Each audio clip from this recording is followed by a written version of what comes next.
So I had decided that I'm not going to make any videos on it because there are a lot of people talking about it already on the internet. But I had an interesting conversation with a friend of mine, which kind of made me obliged to make this video. So I'm going to talk about my personal experiences and my personal views on this ethanol blending. So let's start the video.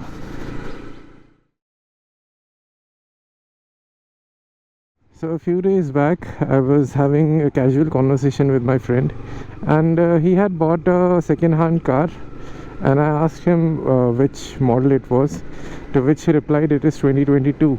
Then out of curiosity I asked him ki, don't you know that every vehicle that is manufactured before 2023 is not E20 compliant?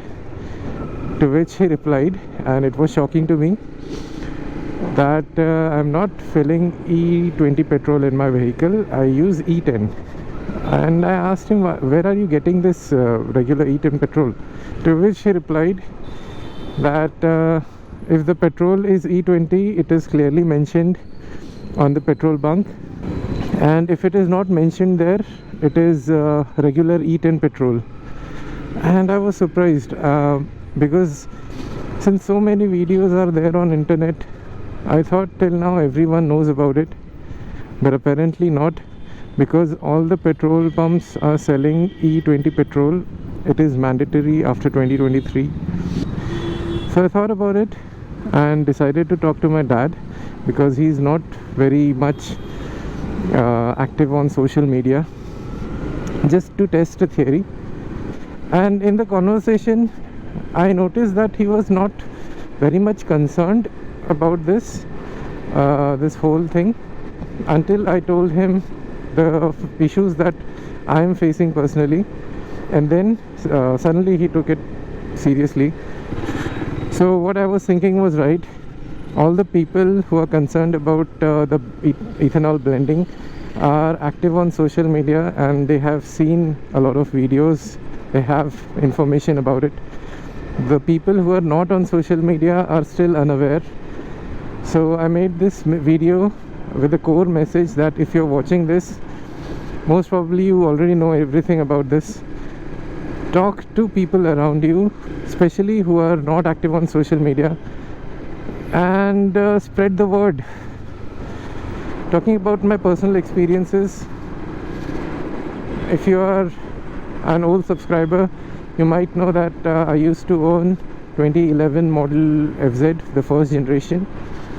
And before the introduction of E20, that bike used to run very well, and suddenly after E20 it started catching water inside the carburetor.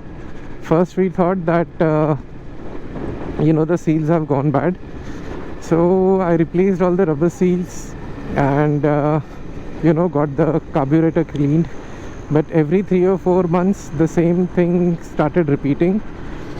I repaired it as much as I could, but I had to sell it. Another thing that I've noticed is with my car, which is 2014 Renault Pulse.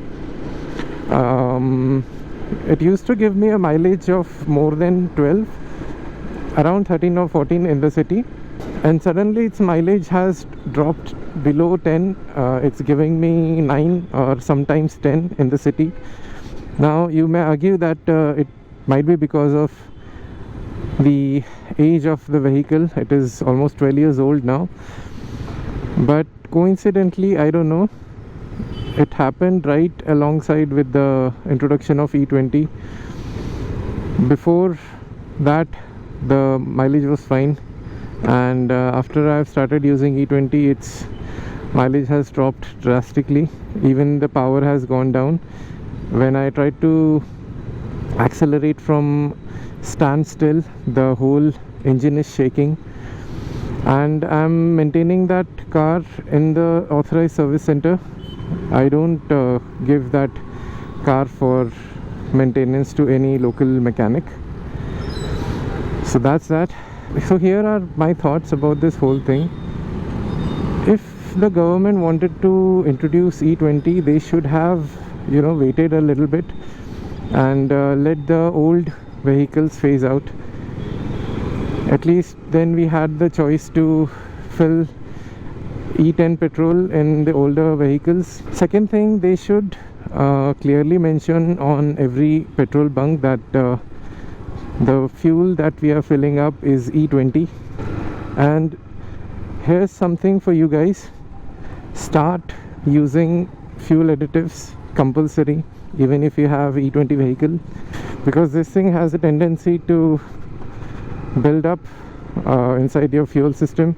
So I am using this particular additive by Würth, and it has some good quality, at least that is what is mentioned on the label. You know, it suppresses some of the properties of ethanol, especially the tendency of ethanol to cause corrosion inside your fuel lines, and also the property to absorb water, moisture. So I'll suggest you guys use it every 5,000 kilometers. I've noticed some really good difference after using it. The engines are running smoother. I don't know if it is preventing the corrosion or not, but at least I'm getting good performance, because all my vehicles are not E20 compliant. Even this bike that I'm riding right now, it is 2022 model. So yeah, that was my thoughts on this whole thing. I'll end the video here, and I'll see you in the next one. Bye bye.